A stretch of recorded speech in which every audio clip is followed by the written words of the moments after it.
Gênesis capítulo 3, a partir do verso 1, na minha tradução, revista corrigida, diz assim: Ora, a serpente, muito astuta, que todas as alimárias, animais selvagens, do campo, que o Senhor Deus tinha feito. E esta, a serpente, disse à mulher: É assim que Deus disse? Não comereis de toda a árvore do jardim? E disse a mulher à serpente: Do fruto das árvores do jardim comeremos, mas do fruto da árvore que está no meio do jardim, disse Deus, não comereis dele, nem nele tocareis, para que não morrais. Verso 4. Então a serpente disse à mulher: Certamente não morrereis, porque Deus sabe que no dia em que dele comerdes, se abrirão os vossos olhos, e sereis como Deus. E sereis como Deus, sabendo o bem e o mal. Qual é o maior bem do Evangelho para o ser humano? Se alguém parasse você na rua e perguntasse para você: por que você é evangélico? O que você diria?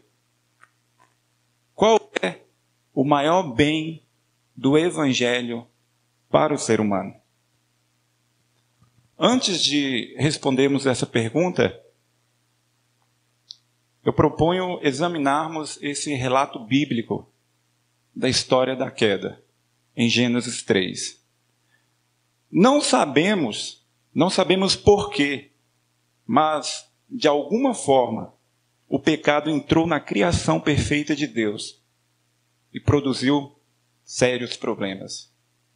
Mas sabemos que Deus usa tudo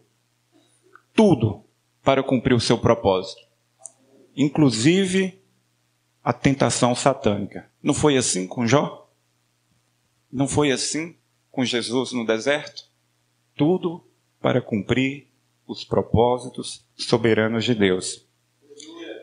Quais lições a gente pode tirar do relato histórico de Gênesis 3? Primeira, o ser humano caiu porque desejou ser como Deus. Veja só no verso 5. Porque Deus sabe que no dia em que dele comerdes se abrirão os vossos olhos, e sereis como Deus. E sereis como Deus, como disse um amigo meu baiano, é onde começou toda a bagaceira. Sereis como Deus é o início de toda a podridão da humanidade.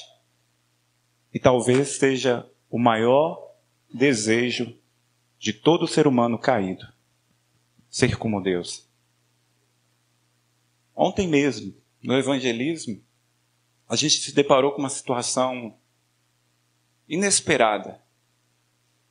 Em uma das casas, a gente, apresentando o evangelho, fomos convidados pela esposa para também comunicar esse evangelho ao seu marido. Detalhe, o marido estava acamado, marido de 35 anos. Sofreu um AVC, pai de uma criança, provedor da casa, estava deitado na cama, totalmente dependente. E ali, pego de surpresa, a gente apresentou o evangelho. Mas na casa da vizinha, a gente também apresentou o evangelho. E ela trouxe alguns detalhes. Mas uma coisa que me chamou a atenção é algo que talvez a gente sempre ocupa o nosso coração. Ela falou: Tiago, aquele rapaz, eu vi ele andando de bicicleta, indo trabalhar na Nestlé. E o meu maior desejo, se eu tivesse poder, era fazê-lo andar. Não é assim com a gente? Mas a pergunta é: qual será a maior necessidade do ser humano? Será andar? Ou será se converter a Cristo? E converter a Cristo precisa tão somente de fidelidade em proclamar. Mas a gente tem isso. Nas nossas vidas, a gente tem esse detalhe, esse problema, como se Deus não soubesse ser Deus. A gente quer um poder a mais para fazer aquilo que só Deus pode fazer. E o fato de querermos sermos Deus é o nosso maior problema. O fato de os primeiros homens tentarem ser independentes de Deus e independente da verdade de Deus. Havia uma verdade, não coma. Independente dessa verdade, fez com que arrancasse eles da presença de quem mais os amava e o transportasse para o cativeiro de quem mais os odeia. Fez com que ele saísse do reino do amor de Deus para o império das trevas de Satanás. Que a gente memorize isso. O ser humano caiu porque desejou ser como Deus. O segundo ponto, a segunda lição que a gente aprende com Gênesis 3 é que o ser humano caiu também porque duvidou de Deus. Veja só o verso 1. Como é que está na Bíblia de vocês?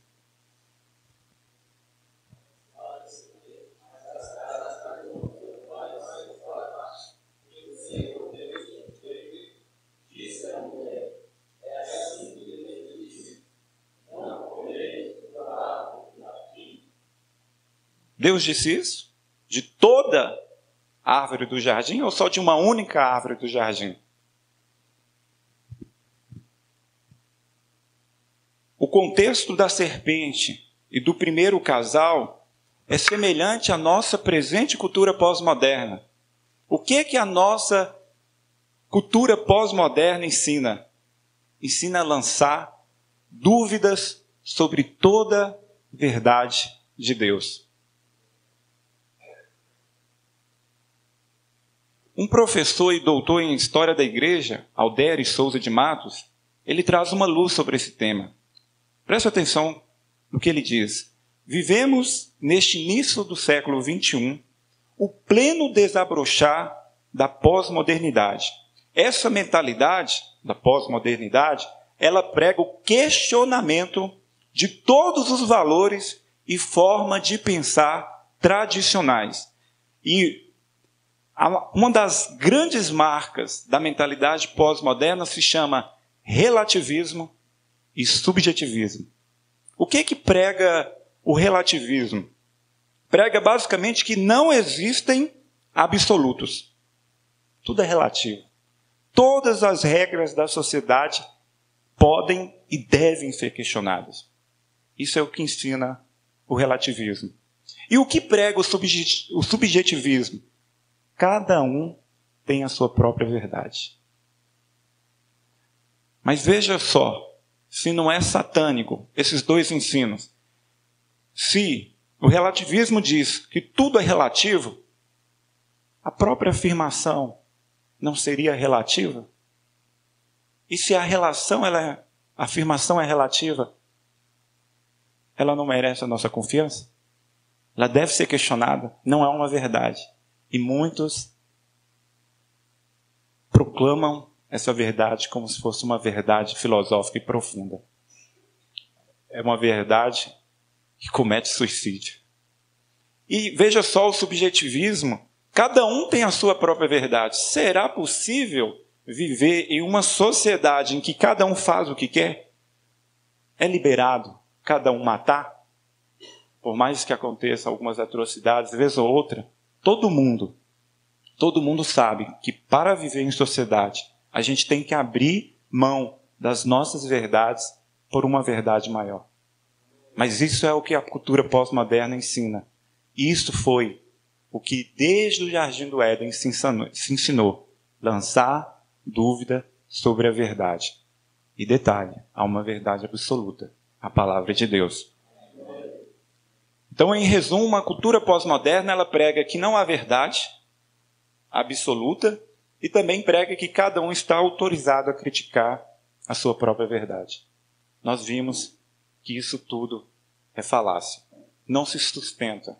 Então, lançar a bandeira do faça o que você deseja, proclamar o grito independência, leva à morte. Preste atenção. Não é independência ou morte. Se proclamamos independência da palavra de Deus, se proclamamos independência de Deus, com certeza leva à morte. O que vemos hoje? Meu corpo, minhas regras. Para o quê? Justificar o aborto. O que vemos também? Minha vida, minhas escolhas, para talvez justificar uma exposição de arte em que crianças poderiam tocar o corpo daquela suposta arte. Meu sexo, minhas opções, para justificar casamento entre pessoas do mesmo sexo. Hoje se repete o erro do passado.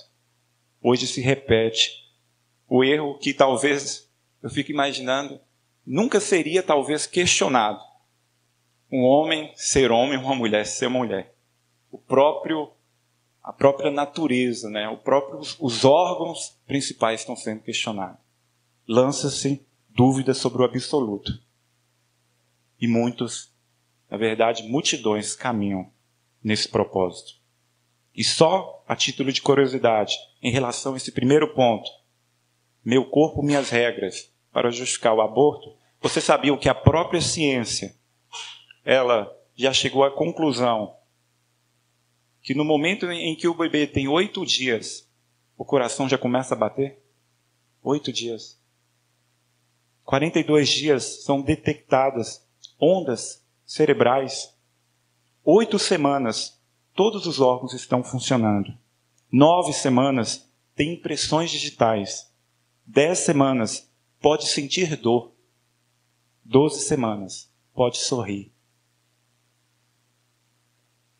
Mas a cultura pós-moderna está defendendo que com 12 semanas pode tirar o bebê porque não tem vida. O ser humano caiu porque duvidou de Deus. Mais um alerta, querido.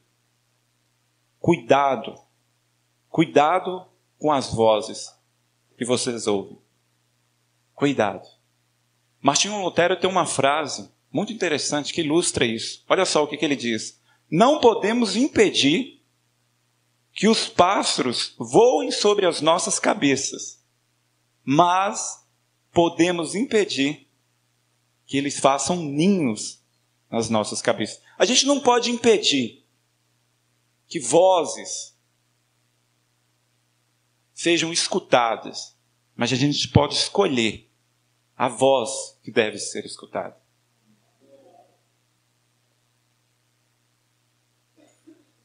Para quem você tem dado ouvido?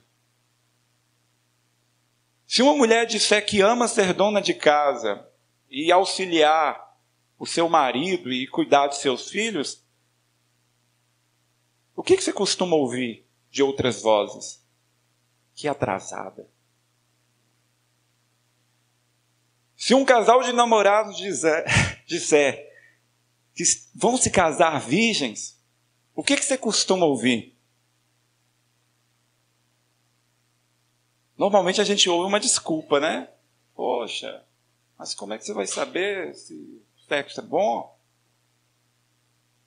Mas provavelmente você vai ouvir no fundo do coração, ou você não vai ouvir, perdão da palavra, que otário. Escute bem essa, para você verificar se não há ou não 2 valores, né? Como a gente aprendeu aqui hoje cedo, 2 espíritos, o espírito da verdade e o espírito da mentira atuando. Escute bem essa. Se alguém disser que acorda todos os dias 5 da manhã para orar e para ler a Bíblia, se você declarasse isso numa sala de aula ou numa faculdade, provavelmente você ouviria uma frase: que fanático. Mas talvez nessa mesma sala, se você dissesse que acorda 5 horas da manhã para ir trabalhar, provavelmente, quase que seguramente você ouviria: que menino esforçado.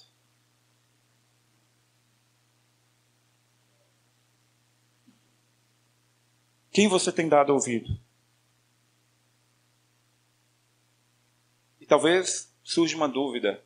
Tiago, como saberei a voz a ser ouvida? Como escolherei entre as vozes? A resposta é clara, querido. Ouça apenas a voz que se conforma à verdade de Deus, revelada nas Escrituras. A Bíblia é a verdade de Deus, e tudo o que não se conforma à Bíblia é mentira. Por mais simples que seja, eu já te adianto, não é fácil, mas vale a pena. Ouça apenas a verdade de Deus e ore para que você tenha forças para cumprir essa verdade. Escutar a voz errada foi a terrível tragédia para o primeiro casal. Escutar a voz errada separou o primeiro casal de Deus. Não é isso que Isaías 59, 2 diz? Mas a iniquidade de vocês faz separação entre vocês e o seu Deus. E os pecados que vocês cometem levam a Deus a esconder o seu rosto de vocês, para não ouvir os seus pedidos. Que tragédia. Que tragédia. O ser humano caiu porque duvidou de Deus. O terceiro ponto que a gente aprende com o relato de Gênesis 3 é que o ser humano caiu porque ele confiou em Satanás.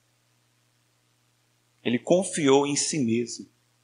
E ele confiou em Satanás. Veja só o que diz o verso 4. Então, a serpente, leia-se, Satanás, disse à mulher: certamente não morrereis. Aqui existe um dilema. Não coma dessa árvore. E a serpente levantou a dúvida: não, pode comer de toda a árvore. Não, Deus disse que se você comer, você vai morrer. Não, certamente você não morrerá. E diante desse dilema, nós sabemos a péssima escolha que eles fizeram. Talvez isso aconteça nas nossas vidas. Às vezes a verdade de Deus é tão clara e tão simples, e ainda assim a gente escolhe a nós mesmos, ou a gente escolhe as sugestões de Satanás. Aqui está uma estratégia milenar de Satanás.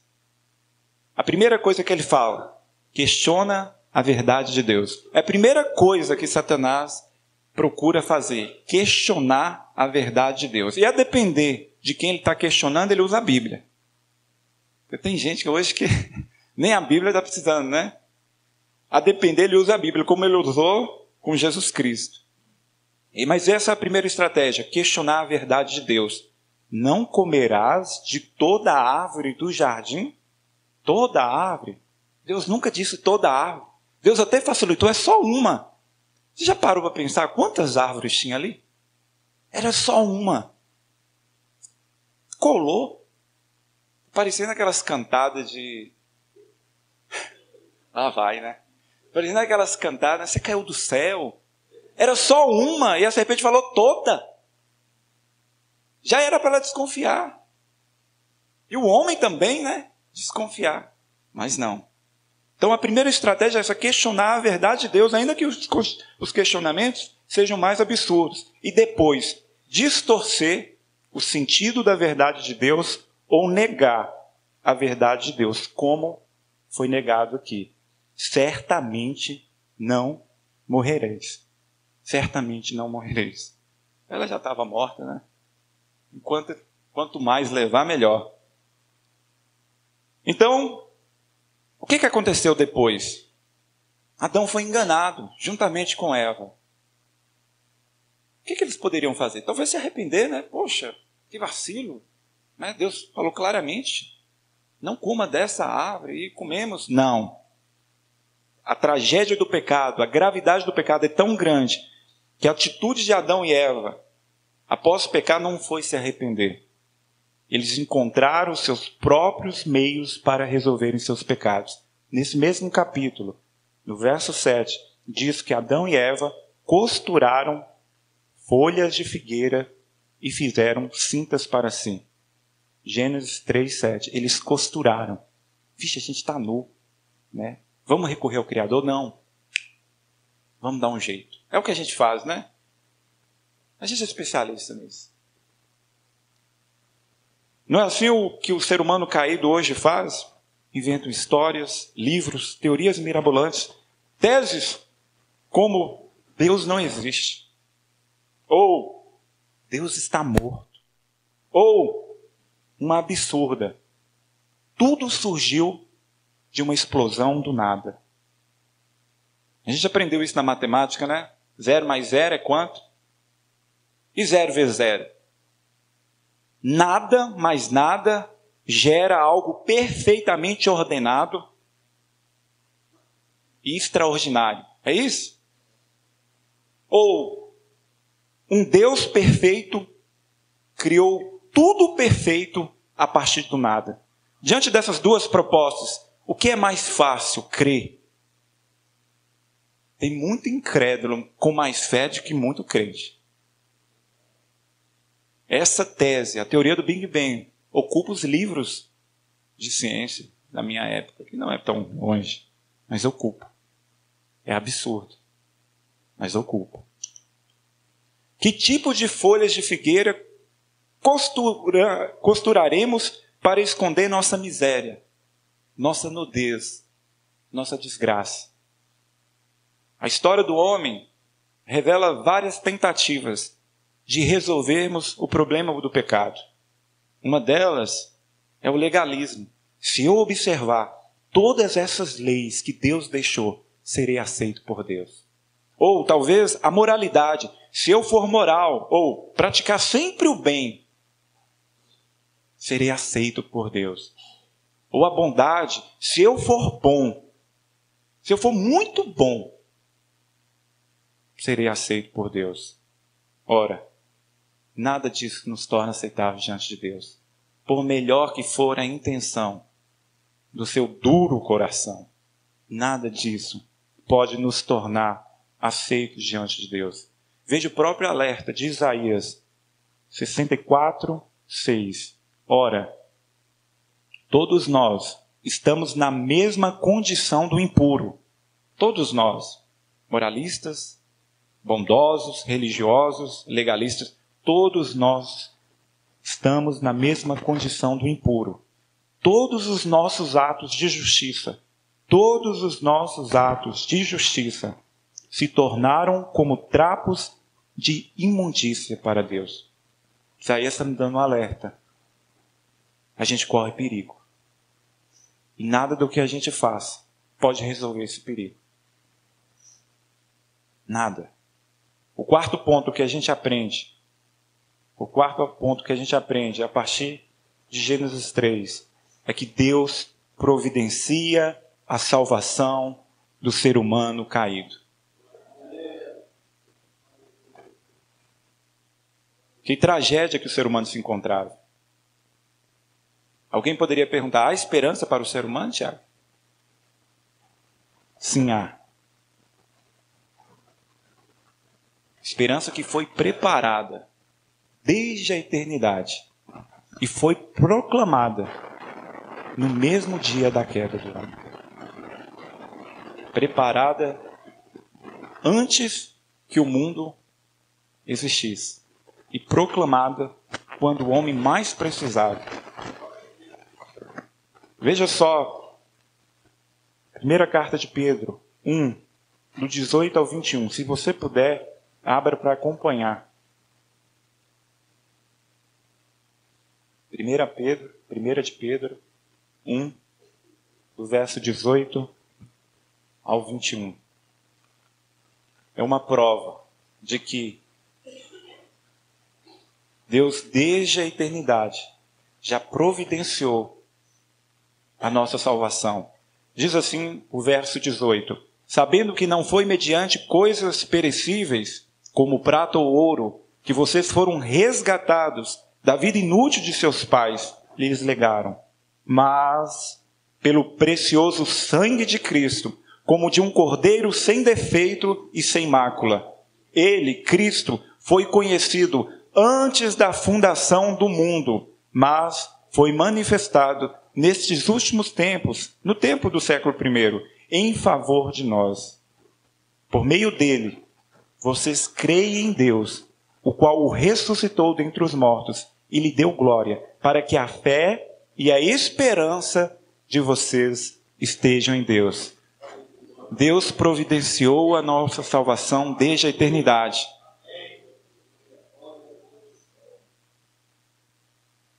E na queda ele anunciou. No capítulo que a gente está lendo, capítulo 3, no verso 15, diz: porém inimizade entre vocês e a mulher, entre a sua descendência e o descendente dela. Este, o descendente dela, que hoje a gente sabe quem é, Jesus Cristo, lhe ferirá a cabeça, e você, serpente, ferirá o calcanhar.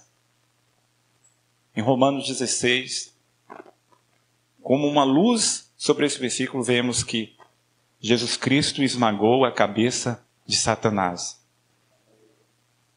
Deus, o próprio Deus, querido, providenciou um meio para que eu e você pudéssemos voltar a ter comunhão com Ele. Como, Tiago? Repito, por meio de Jesus Cristo. O amor de Deus significa que Ele entrega o seu próprio Filho para nos libertar do pecado e do inferno. Só em Cristo, escute bem, é só em Cristo os pecados humanos são devidamente punidos e a santidade divina satisfeita. Por isso, escute bem isso, por isso, mesmo sendo um Deus de amor, Ele não pode livrar do inferno os que rejeitam confiar e viver em Cristo. Aqueles que não abandonarem as suas folhas de figueira, não resta outra opção senão a condenação eterna. O único meio de salvação é o meio que Deus elegeu, o meio que Deus providenciou. Jesus Cristo. Gálatas 1:4 diz isso: Jesus entregou sua vida por nossos pecados. Com qual fim? A fim de nos resgatar deste mundo mau, conforme Deus, nosso Pai, havia planejado. Quem planejou nos resgatar desse mundo mau? Deus Pai. E quem entregou a sua vida para nos resgatar? Deus Filho, Jesus Cristo. Qual é a prova maior do amor? Romanos 5:8. Mas Deus nos prova o seu grande amor ao enviar Cristo para morrer por nós, quando ainda éramos pecadores. Então, querido, o que você está aguardando? Vai continuar acreditando nas antigas sugestões de Satanás? Ou vai se lançar de pronto nos braços de Jesus e voltar a ter a comunhão de fato com Deus? O quinto ponto é que Jesus Cristo, Ele veio nos ensinar a sermos humanos, a sermos criaturas, muito embora Satanás tentou nos ensinar a sermos deuses. O Evangelho, ele nos chama para olharmos para nós mesmos, reconhecermos nossa necessidade e olharmos para Deus. Aqui está a resposta para a pergunta que eu fiz no início. Qual é o principal bem do Evangelho para o ser humano? Tente responder. O que o ser humano tinha no jardim antes da queda? E o que o ser humano deixou de ter após a queda? Foi manga não, gente. Foi uva. Dá nome para bicho. Imagina uma noiva. O que uma noiva tem e ela deixa de ter depois de trair o noivo? de principal, o noivo. Vai embora, vai. José ia fazer isso com Maria, né? De uma forma clássica, mas se faria isso, devolveria. Defeito de fábrica. O que Adão tinha antes da queda e após seu pecado deixou de ter? Como vocês mesmos responderam, a comunhão plena, constante e crescente com o próprio Deus. O Deus criador dos céus e da terra, o Deus perfeito, gracioso, perfeito em justiça, em amor, em graça, em fidelidade. Imagina só o seu melhor amigo. Multiplica isso por infinito. É isso que Adão perdeu. A comunhão com Deus. Gênesis 3:8 diz que Deus vinha para escutar, né? Veja só, Gênesis 3:8. Ao ouvirem a voz do Senhor Deus, que andava no jardim. Que cena, né? Quando soprava o vento suave da tarde, o homem ele não foi ao encontro de Deus. Ele tinha vacilado.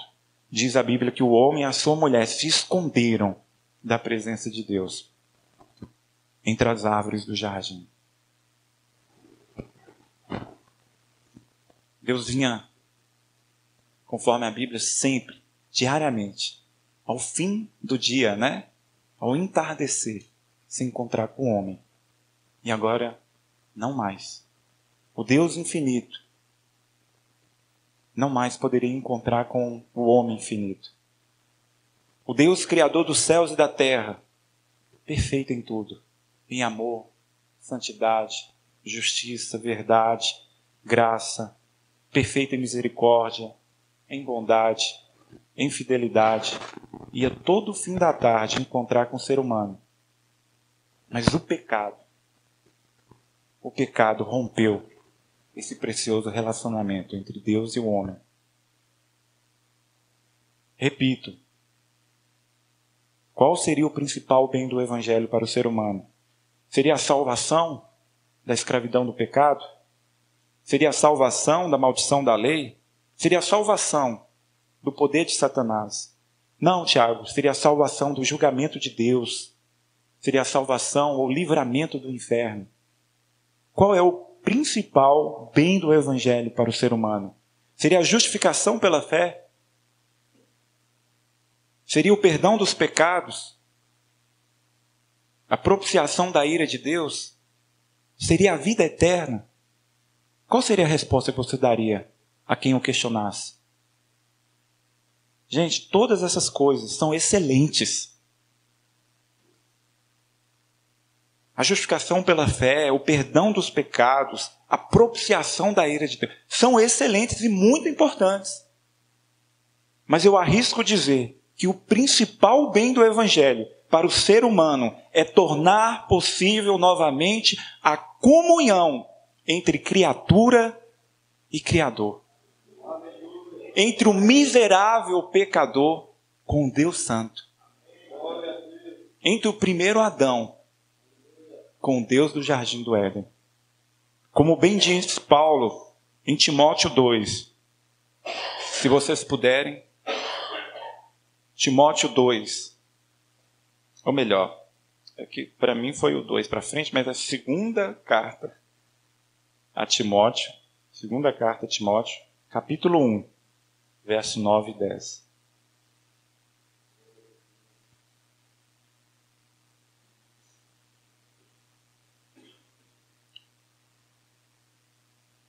Aqui é um resumo do Evangelho.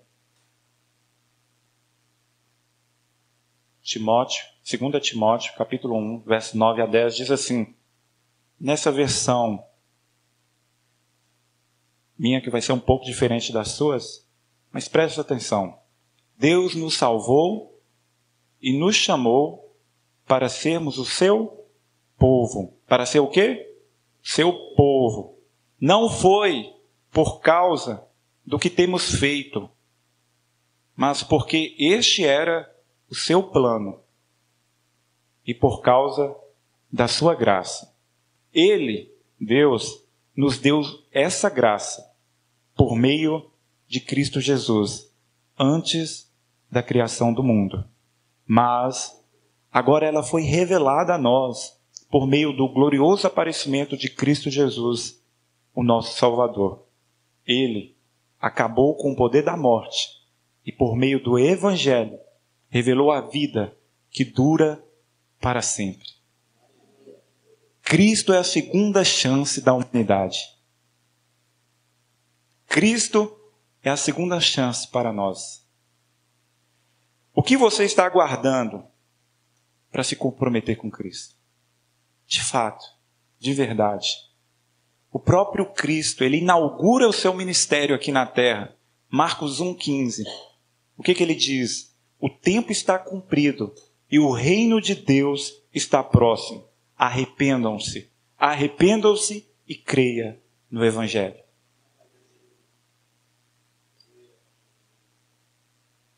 Arrependam-se e creia no Evangelho. Eu posso cogitar uma cena de Adão após a queda? Eu fico imaginando Adão e Eva, eles pecaram.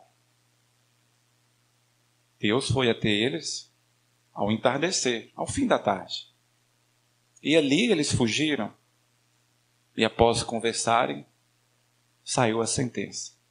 Serpente rasteja, mulher, dor no parto, homem, dor no trabalho. E o pior, expulsos. Expulsos. Do outro lado do jardim, talvez já fosse noite. Talvez já fosse noite. Talvez Adão e Eva caíram. Talvez eles caíram em si. Que burrada. Que burrada. Há poucas horas nós desfrutávamos da presença do Senhor. E agora? O que faremos? Talvez a sentença de Deus na cabeça deles os perturbava todos os dias. Todos os dias. Talvez o próprio gosto do fruto proibido ocupava a boca deles. Eu tenho por mim que talvez Adão e Eva oraram. Talvez foi a primeira oração não escrita na Bíblia.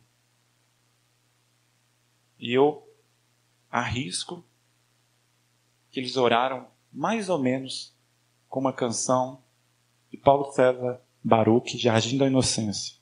Talvez eles disseram na oração: ah, que saudade! Que saudade de ouvir tua voz ao entardecer. Ah, que vontade de voltar. Que vontade de voltar ao Jardim da Inocência. Se eu pudesse, eu voltaria atrás. E não faria novamente o que fiz. Troquei minha comunhão pela escuridão da noite. Em trevas, tornei os meus dias. Mas, por outro lado, eu creio que o coração de Adão e Eva, afinal, Abel servia a Deus, né? Alguém teve que ensinar Abel. Fervilhava de alegria, na esperança de que alguém feriria a cabeça da serpente. E por meio desse, a salvação viria. Que maravilha, querido. Que maravilha. A boa nova, a maravilhosa notícia, o bem supremo é que Cristo é a nossa segunda chance. Para voltarmos a ter comunhão, a termos um relacionamento com Deus. Isaías 53:5 diz: mas Jesus, uma profecia a respeito daquele que viria, Jesus foi traspassado por causa das nossas transgressões e esmagado por causa das nossas iniquidades. O castigo que nos traz a paz estava sobre ele, e pelas suas feridas nós fomos sarados. Trouxe paz. Adão e Eva, provavelmente, se eles creram nessa esperança, estão hoje desfrutando a paz plena com Deus. Essa paz está disponível para todos nós.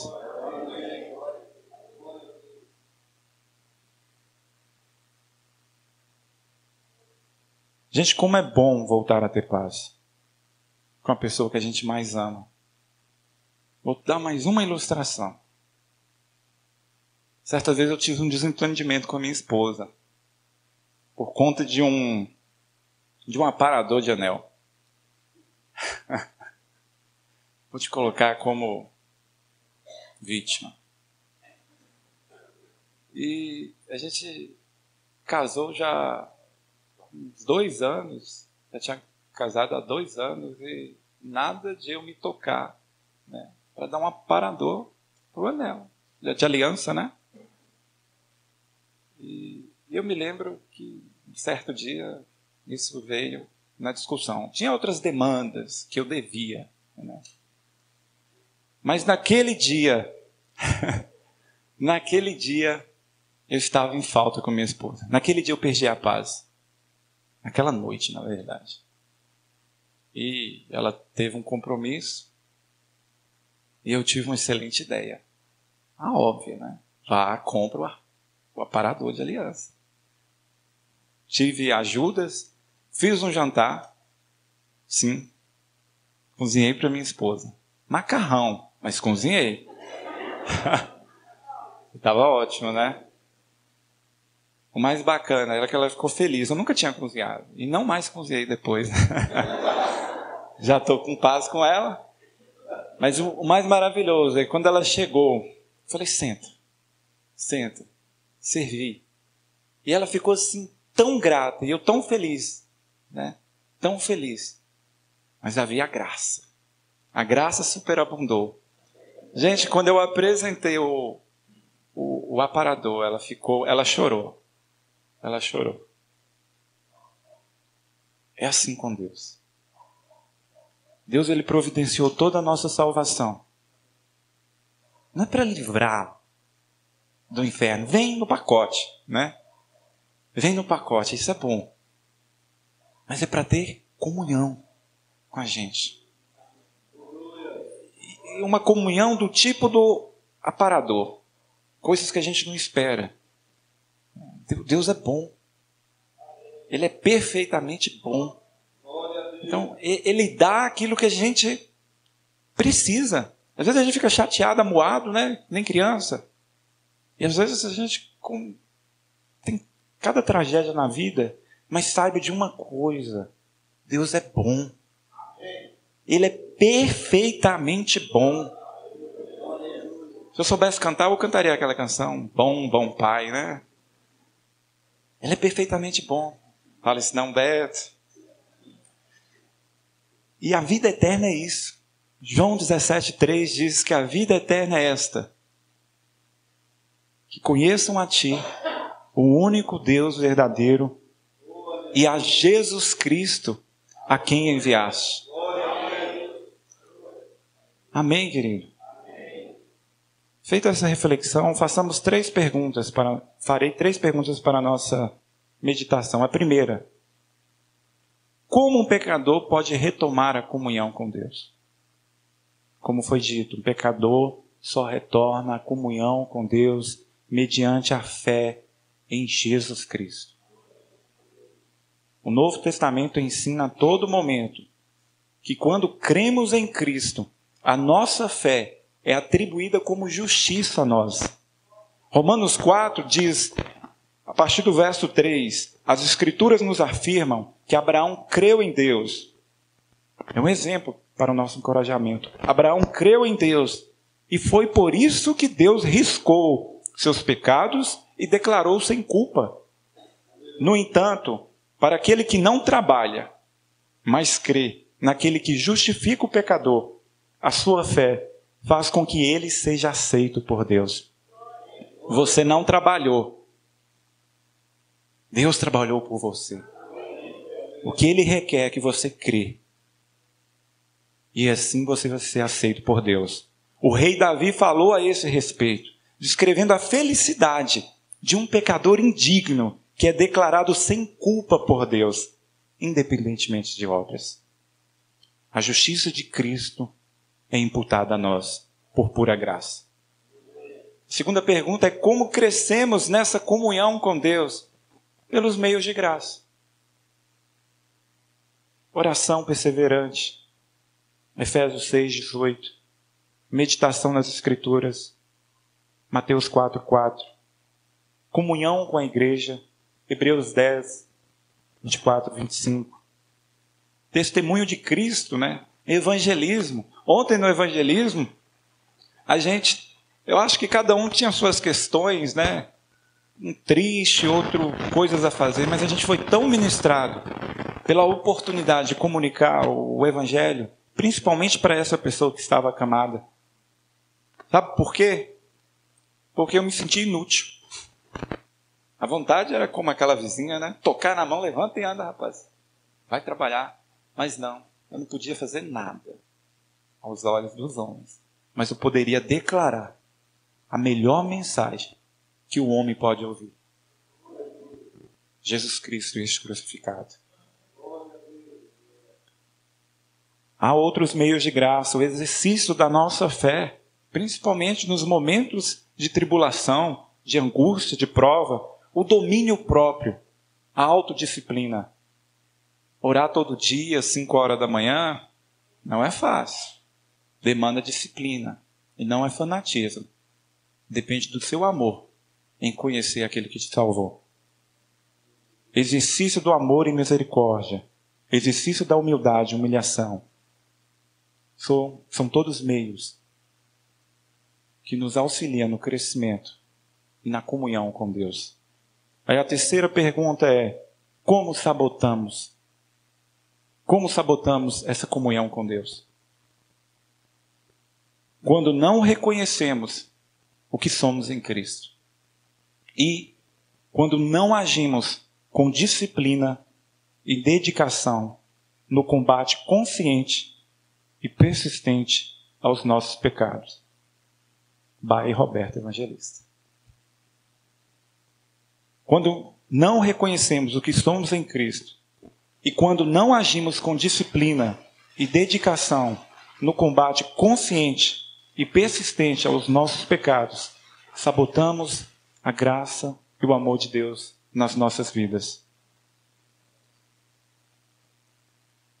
Como é que anda a sua vida a sós com esse Deus que te salvou?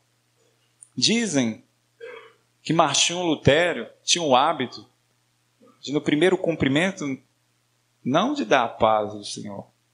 Quanto tempo você tem orado? Não sei se é verdade.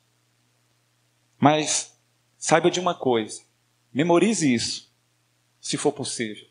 Dedicar tempo para estar com Deus é o segredo de conhecê-lo e ser influenciado por Ele.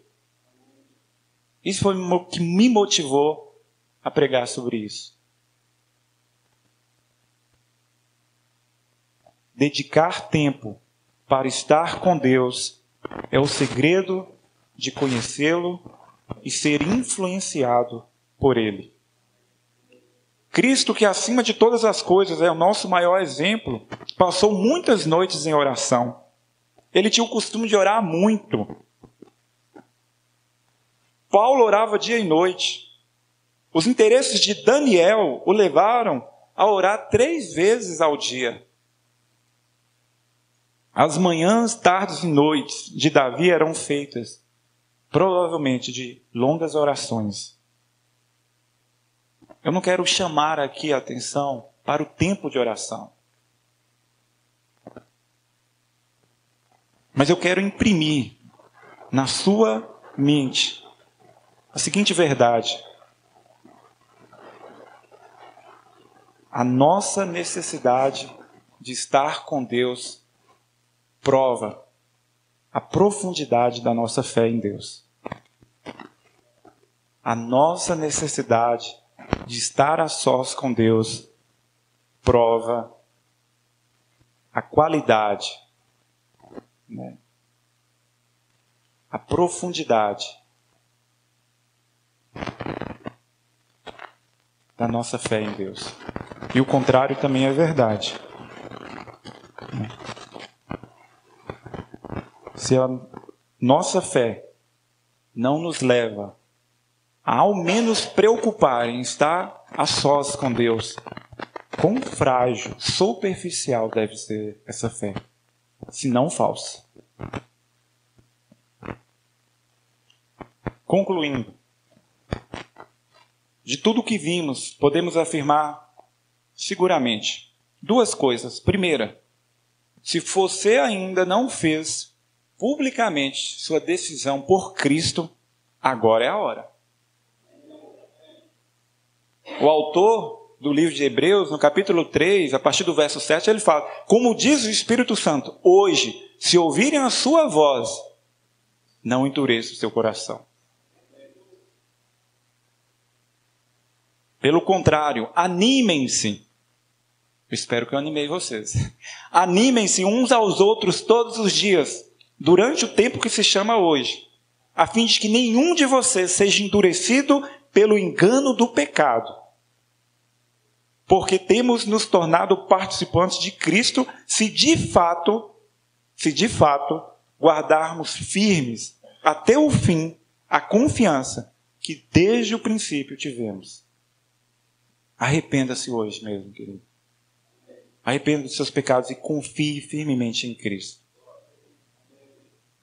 O segundo ponto da minha conclusão é: agora, se você já é um crente de verdade, um crente que luta por santidade e principalmente por conhecer mais esse Deus, escute bem uma coisa: não deixe que nada fique entre você e Cristo.